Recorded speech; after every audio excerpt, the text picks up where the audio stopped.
So up here on this rock, we're actually finding what are teepees. And as you know, that's a structure that Plains Indians and a lot of other tribes used because they were migratory Indians, or they were traveling the terrains going in a V-shaped manner and trading with peoples that had settled. So they were sort of, wandering, not so much wandering, but they had specific routes. And this was one of the stops along the way. So we have these teepee-shaped teepees here. I've got 3, 4, 5. The last one, if you know anything about, if you're a good camper, let me put it in the new form, and we always say put your doorway to the east, because you want to warm up right away in the morning. So the morning sun is between 5 and 6 in the morning, and the sun rays hit, and the light comes into your sleeping tent, and you begin to warm up right away. And here you have the flap of the teepee here and here, and the morning sun. So the orientation is east, and then the back of the teepee, you're going to get the setting sun warming up your house. So you're always constantly thinking about common sense. And so this teepee is long, and it's larger than all the rest. So this one is also shorter than all the rest. They weren't like they are now, where you have 18-foot poles holding a 60-foot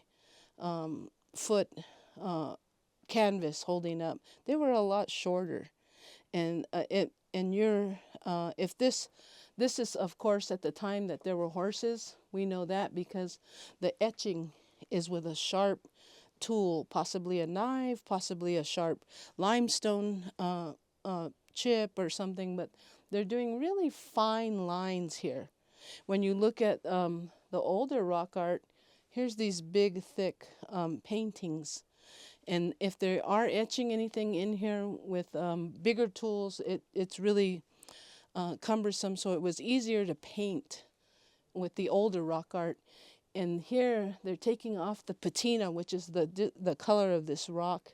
They're actually scraping off these colors, and they're incising these designs into this rock. You can see how they went over some of the old rock art.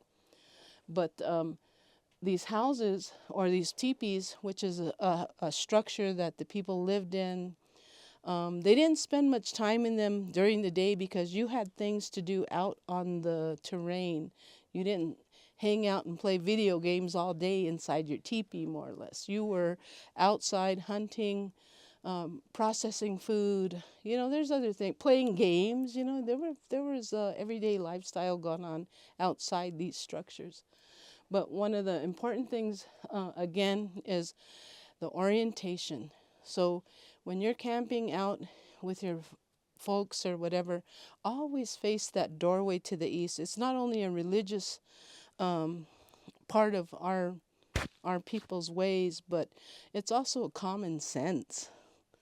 And so they could lift these, the bottom of the teepee, roll it up and allow airflow during the summer months, and still have a place to sit in the shade, especially on the plains or prairie. There's hardly trees in some of the locations, but here they chose a place that had water for fishing and also hunting and gathering waterbird feathers.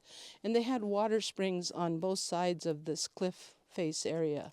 So they chose a good location for them to be camping. And that's important if you're camping too. Always make sure there's some kind of water around you. If not, you have to haul it in. So these teepees had poles that held them up, and they have plenty of wood out here to create teepee poles. If you used whatever small sapling trees so that they could be bent or they could be manipulated. And they had to be, like I said, not 18 foot or like they use now. They were small, like I'm saying about 10 feet, maybe even 8 foot. You could make it so that it still gave you, see how short this one is compared to this one.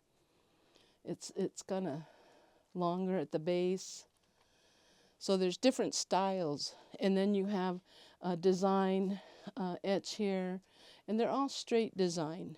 There's no circles or no sooting down at the base. There's soot marks at the top because that's our smoke, because our fire would be in the center of the teepee, and we're laying around the edges. So this house was the perfect traveling tent to take with you, because you could use the poles as a traverse. And this would be historic. So this is the time that we had horses.